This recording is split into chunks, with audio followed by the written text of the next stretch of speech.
आज परत एकदा आपण आलोय तुमच्या वहिनीसोबत डहाणू फेस्टिवलमध्ये. तो तिकडे लाडू घेत आहे. बघूया या सोत मिनी व्लॉगमध्ये. काल मी जाऊन आलेला होता डहाणू फेस्टिवलला, पण आज परत एकदा तुमच्या वहिनीसला फिरवायला आणि डहाणू फेस्टिवल दाखवण्यासाठी घेऊन गेला. पण गेलो तर काय, डहाणू फेस्टिवलमध्ये काल ज्या वस्तू स्वस्त भेटत होत्या त्या आज शेवटच्या दिवशी खूप महागात भेटल्या.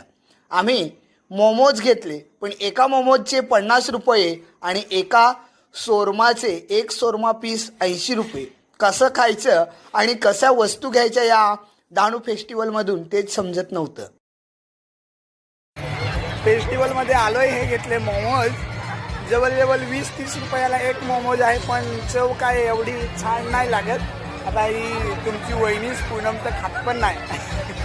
आता मी तसं तरी खाईन.